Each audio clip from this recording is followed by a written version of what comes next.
एजीजेस में आपका फिर से स्वागत है। इंटरनेशनल क्राइम के सीरीज़ को हम लोग आगे बढ़ाते हैं एक ऐसे हादसे से जो अमेरिका के यूटा में हुआ इसी जनवरी में। आपको खुद अपने आप से ये पूछना पड़ेगा कि क्या एक बाप अपनी पूरी फैमिली को बीवी बच्चे समेत मार सकता है। ऐसा ही हुआ यूटा में। कहानी है माइकल हेट की। 42 वर्ष के वो थे, इंश्योरेंस एजेंट थे और उन्होंने अपने ही हाथों गोली मारकर अपनी बीवी की हत्या की, अपनी मदर इन लॉ की हत्या की जो 78 साल की थी और उनके 5 बच्चों की भी हत्या की। 17 साल की लड़की, 12 साल की लड़की, एक 7 साल की लड़की, एक 7 साल का बेटा और एक केवल 4 साल का बेटा। इन सबको उसने अपने हाथों से गोली मारकर हत्या की। इसके पीछे कई कारण थे और वो अभी भी चर्चित हैं अमेरिका में, जहाँ पे गन लॉज को लेके, हत्याओं को लेके काफ़ी बड़ा माहौल बना हुआ है। जैसे आप जानते हैं कैंपस शूटिंग्स भी होते रहते हैं। जो मेंटल इल हेल्थ जिन लोगों को है वो दूसरों की जान ले लेते हैं अपना जो गुस्सा है उसको दिखाने के लिए। तो वो एक बड़ा डिबेट है। हम लोग ध्यान करते हैं इसी हादसे पर। माइकल हेट की बीवी ताउशा हेट 40 साल की थी। उन्होंने हाल में ही पिछले दिसंबर इस हादसे के कुछ 4-5 हफ्ते पहले ही उन्होंने डिवोर्स फाइल किया हुआ था। क्या कारण थे उस वक्त पता नहीं चला, लेकिन बाद में कुरेदने पर काफ़ी कुछ पता चला है और मैं आपको उन कारणों की तरफ भी ले जाऊंगा। ये कहानी कुछ अजीब है क्योंकि इसमें मेंटल हेल्थ इन्वॉल्व है। इसमें मॉर्मन चर्च, जो उन लोगों का एक ख़ास चर्च है, उसके कुछ अपने बिलीफ्स होते हैं, वो इसमें जुड़ा हुआ है। एक ऐसे इंसान की भी कहानी है जिसमें बहुत ज़्यादा गुस्सा था जो बाद में पता चला, अनकंट्रोलेबल एंगर। तो उस सारी चीज़ों की तरफ मैं आपको ले चलूँगा।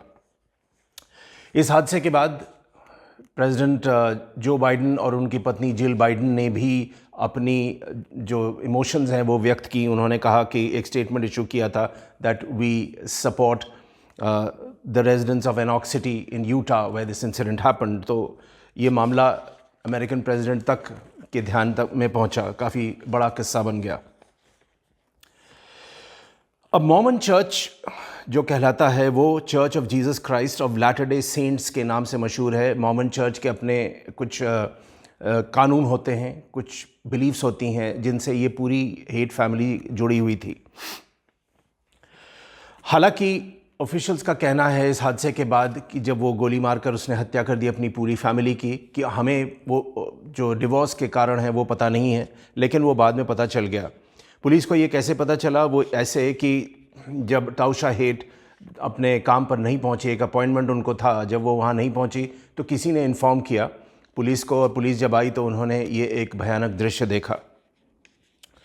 अब जहाँ तक मॉर्मन चर्च की बात है, पहले तो ये कहा गया कि माइकल हेट बहुत एक अच्छे इंसान थे, अपने फैमिली से बहुत जुड़े हुए थे, बहुत प्यार करते थे अपने फैमिली मेम्बर्स को। लेकिन बाद में कहानी में ट्विस्ट आया, काफ़ी चीज़ें बिगड़ती चली गईं।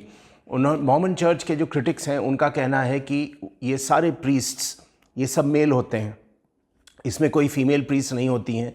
और ये मेल प्रीस्ट्स को पता होता है कई बार, क्योंकि वो जो करीब वो एनॉक सिटी के जो रेजिडेंट्स हैं केवल 8,000 ही थे, तो उनको एक दूसरे के बारे में इल्म होता है, उनको पता होता है कि कौन किस दशा से गुजर रहा है। लेकिन ये चीज़ वो बाहर जाहिर नहीं करते। शायद एक और ट्रिगर ये भी था। तो ये फैमिली की मास किलिंग्स की कहानी कुछ आंकड़ों के साथ भी आगे बढ़ाया जाए। इन 2022 यानी पिछले साल 17 ऐसी घटना हुई है USA टुडे के डेटाबेस से ये निकली गई, जिसमें 14 शूटिंग्स थे, मर्डर सुसाइड्स के, और जो बाकी हैं वो ये भी ऐसे डिफ़ाइन किया जा सकता है कि जो मास किलिंग होती है उसमें 4 या ज़्यादा लोगों की जानें जाती हैं। जेम्स पार्क, ताउशा हेट का जो लॉयर था, उनका कहना था कि वो बहुत ही एक अच्छी इनक्रेडिबली नाइस लेडी थी और वो 2 बार ही मिले और बड़ा अफसोस उन्होंने जाहिर किया। अब जो लेटेस्ट एंगल है वो ये है कि इस हादसे के बाद एक यूटा न्यूज़पेपर स्पेक्ट्रम में एक ऑबिचुरी लिखी गई जिसमें माइकल हेट की बड़ी तारीफ़ की गई। वहाँ के सारे लोग बहुत इससे परेशान हुए, उनको बड़ा अफसोस हुआ। उन्होंने कहा कि ऐसा तो होना ही नहीं चाहिए, और जिस आदमी ने अपने हाथों से अपनी पूरी फैमिली को मारा है उसके बारे में सिर्फ अच्छी बातें कहना गलत है। ये ऑबिचुरी हटा दिया गया। उसमें ये भी कहा गया था ऑबिचुअरी में कि हेट क्वालिटी टाइम स्पेंड करता था अपनी फैमिली के साथ, बड़ा ध्यान रखता था अपने बच्चों का, अपनी बीवी का, लेकिन अंत में उसने खुद ही मारा। This guy is a murderer, end of point, किसी ने लिखा था उस कमेंट्स कॉलम में। एक और इंटरेस्टिंग बात ये भी निकली कि कुछ ही दिनों बाद इस घटना के फेसबुक पे कुछ परिचित थे माइकल हेट के, उन्होंने कुछ कमेंट्स ऐसे डाले कि ये मेंटली अनसाउंड था, ये चाइल्ड अब्यूज़, मतलब अपने बच्चों को ही मारता पीटता था, और इसमें एक बहुत ज़्यादा अग्रेशन भी पाया गया था। और एक इंसिडेंट हुआ था अपनी बेटी के साथ, मेसी के साथ, इसने उसको गुस्से में उसका गर्दन दबोच लिया था, और बेटी का कहना है कि इतना ज़्यादा उस पर प्रेशर डाला, उसको लगा कि शायद वही मर जाएगी। और जब पुलिस वहाँ पे पहुँची, पुलिस आई, उसके बाद उस मेसी ने पुलिस को कहा कि ये मेरी माँ को भी इसी हिसाब से सताता है। तो वो क्या करता था, और पुलिस ने क्या किया, पुलिस ने कहा कि उनकी वाइफ जो हैं माइकल हेट की, उन्होंने चार्जेस प्रेस नहीं किए। शायद उस समय उनको लगा होगा कि ये मामला ठीक हो जाएगा, अपनी फैमिली की चर्चा बाहर न की जाए, तो ये मामला वहीं दब गया। लेकिन एक और से देखा जाए तो ये मामला दबा नहीं। पुलिस का जो फ्रेज़ है वो था, इट वाज क्लोज टू असॉल्टिव, यानी असॉल्ट का केस था। फेसबुक पे जो पोस्ट आया उसमें ये साफ लिखा गया था that Michael hate was a two faced monster, मतलब वो एक ऐसा दानव था जिसके दो चेहरे थे, एक वो जो बाहर के लोगों के लिए, दूसरा जो अंदर क्या करता था। अब अंदर की बात जहाँ तक बाहर वो निकली है कि वो अपनी वाइफ को कहता था हर शाम कि मैं इस वक्त पहुँचूँगा, उस समय डिनर बनाना।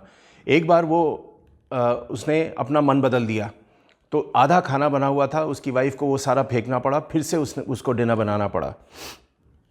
ये भी कानून उसके घर पे था कि जब तक वो बड़े साहब आके बैठ के पहले नहीं खाएंगे तो कोई भी बच्चा नहीं खाएगा। लेट हो गए एक दिन तो उसकी वाइफ ने बाकी फैमिली को कहा आप लोग खाना खा लो, वो आएंगे तो खा लेंगे। ये भाई साहब वहाँ बीच में पहुँचे, उनको इतना गुस्सा आया कि सारा खाना उठा के उन्होंने ज़मीन पे दे मारा और अपनी बीवी से कहा फिर से खाना बनाओ। तो ये कोई नॉर्मल बिहेवियर नहीं है, ये एक बहुत ही अजीब दिमाग के इंसान का बिहेवियर है। ये भी बात निकल के आई है कि माइकल हेट की वाइफ टाउशा हेट और उनकी माँ जो उस समय मौजूद थी हादसे के समय, ये सब इनके पास अपने रिवॉल्वर्स थे, क्योंकि उस इलाके में ये कॉमन प्रैक्टिस है, और ये भी देखा गया है कि ज़्यादातर लोगों को वो वेपन्स चलाने आते हैं। हादसे के कुछ ही दिन पहले माइकल हेट ने सारे गन्स लेके घर से उसने हटा दिए। तो जब वो हादसा हुआ, ये भी नहीं हो पाया कि टाउशा हेट या उसकी मदर इन लॉ अपने आप को डिफेंड कर सकें।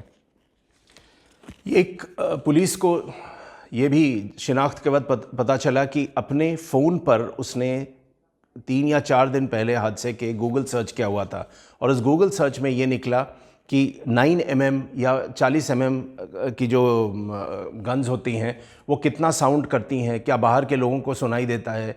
तो इससे ये साफ जाहिर हुआ कि ये प्री मेडिटेटेड मर्डर था, यानी ये ऐसा नहीं था कि आदमी बिदक गया, पागल हो गया, कुछ हुआ ऐसा कि उसने अपना होश खो दिया। ये उसने पहले से सोचा हुआ था, ये प्री मेडिटेटेड मर्डर था। ये एक ऐसा हादसा है जिसमें उस इंसान ने पहले से सोचा कि वो क्या करेगा। अब इम्पॉर्टेंट पॉइंट ये निकलती है कि जो आदमी ये पूरे सोच के साथ आ रहा है उसके मन में क्या रही होगी, क्यों उसने अपने फैमिली को मारा। जितना मैं समझ पाया इस पूरी कहानी से, जितने थ्रेड्स साफ जाहिर हैं कि एक तो मॉर्मन चर्च के बिलीव्स थे, इनके जो परिवार वो काफ़ी बड़े होते हैं और 7-7 8-8 बच्चे होते हैं। दूसरी चीज़ है कि इसकी जो डिपेंडेंस थी इनकी बीवी पे शायद ज़्यादा ही थी, उसके ये छुपा के आईपैड्स और फ़ोन्स पे उसके मैसेजेस चेक करते थे, किससे मिलने जाती हैं, कहाँ जाती हैं, उस पर बड़ा ध्यान रखते थे। तो वो एक नॉर्मल इंसान का बिहेवियर नहीं है। तीसरा ये भी था कि जब उनकी वाइफ ने उनको वो डिवोर्स प्रोसीडिंग्स इनिशिएट किए, उन्होंने शुरू किया कि भाई हमें तलाक चाहिए, तो ये बिल्कुल ही बदहवास हो गया होगा ये सोच के कि अब मेरी ज़िंदगी में बचेगा क्या, मेरी बीवी अपने सारे बच्चों को लेके वो चली जाएगी और मैं अकेला रह जाऊंगा। उस गुस्से में या उस रोष में या उस सोच में उसने ये सोचा होगा कि अगर मैं तो मेरी ज़िंदगी ख़त्म है, अगर मैं जा रहा हूँ तो ख़ुद को मारने से पहले मैं सबको मार दूँगा, ये सोच करके कि ये न मैं रहूँगा न ये रहेंगे।